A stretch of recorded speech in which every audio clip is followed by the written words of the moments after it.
My dad was a beer drinker and loved his beer, and he was a mailman. So at Christmas time, used to be Christmas, you would give your mailman like big presents. So we would get excited because giant boxes of See's candy would come home with him, which we loved, but also big bottles of whiskey would come home with him, which changed him. So that was like really, it was a confusing time. And between my parents, between siblings, we just learned whoever had the loudest voice got to win. So it was interesting, lots of anger.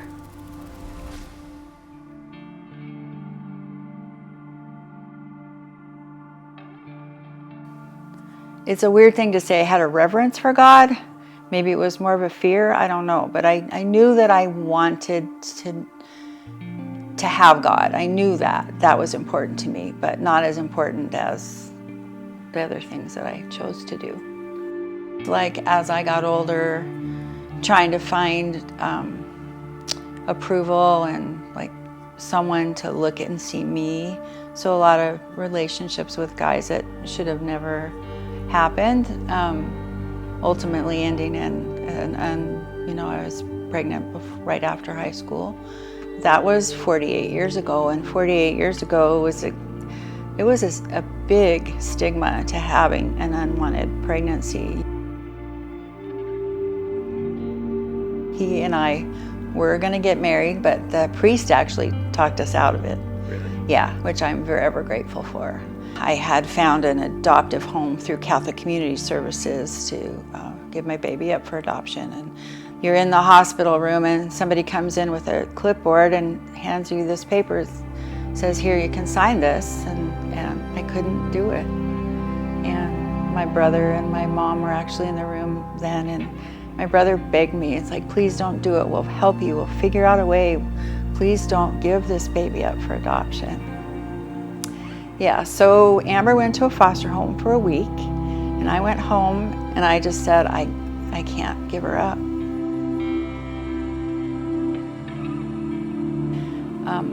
I think it really wasn't until, the well baby checks where they measure head circumference and all of that was where we really understood that there was something significantly wrong with Amber, and genetic tests were done, and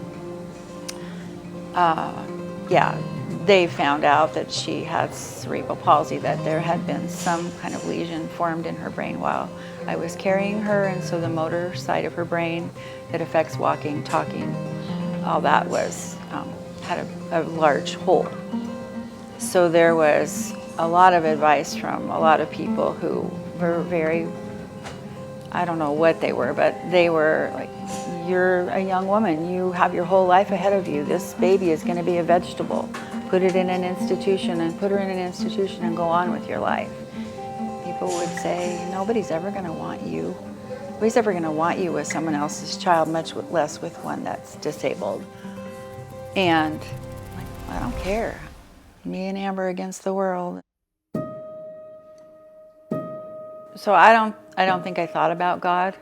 I think it just felt more like you're on your own, you made your bed, you got to deal with your life. And you know, I think I don't think Jesus was really personal to me then. I think I didn't feel judged by him as much as like I left him. Having a child with special needs, there's lots of opportunities for things like lots of surgeries. You know, money was often tight. You know, I was raised in an angry house, and so I brought a lot of anger with me, and there was a lot of yelling. Our neighbor owned a tire company and asked me if I would be interested in a job there. So that's where I met Rick. I mean, he was a coworker.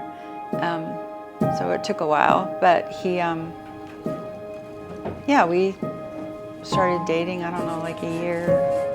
He knew about Amber because, I mean, there were interactions, you know, just in the office, and so, but he had never met her. And so the first time he met her, he took one look at her, and I think she just owned him. He said he fell in love with her before he fell in love with me, which was the exact right answer. there was so much anger and so much. He wanted to love me, and I wouldn't let him. He wanted to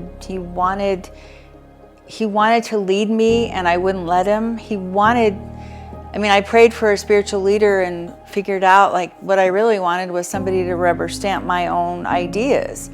But that's just another place where God's like,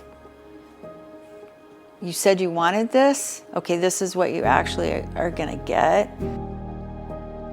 So I was invited to a Bible study fellowship, and I was invited by this woman. Her name is Putty Seckham.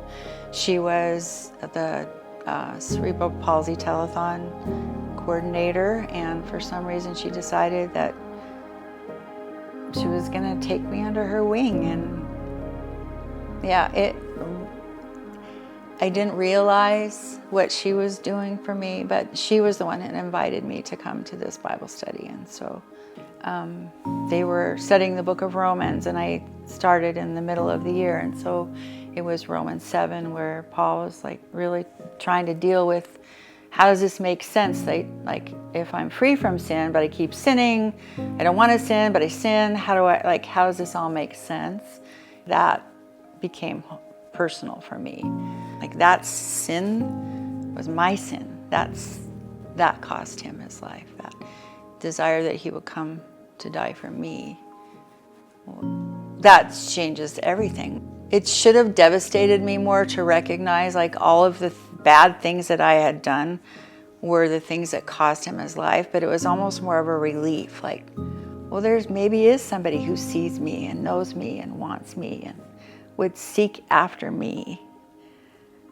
In the middle of that Bible study was where God really reached down and showed me like that I mattered to him.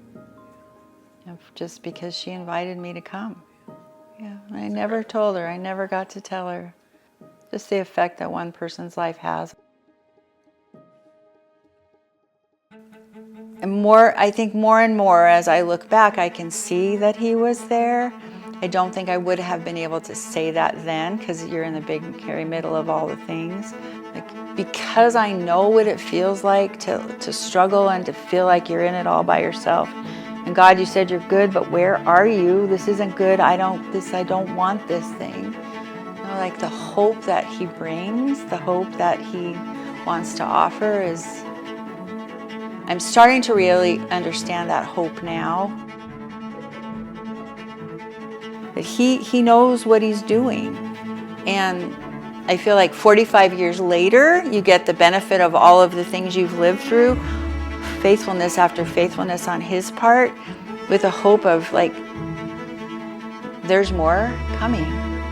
Amber is living on her own, happy, like growing in her faith, like she's sharing God with people.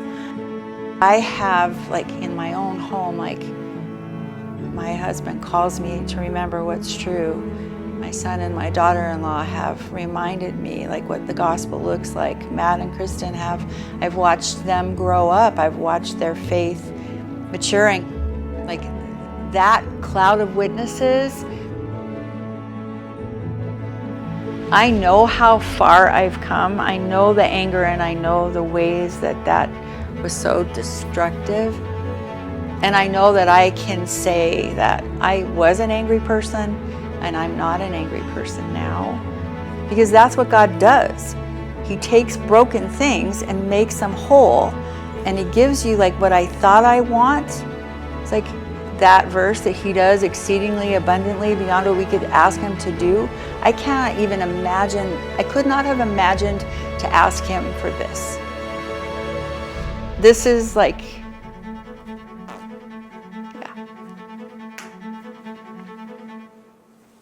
Okay.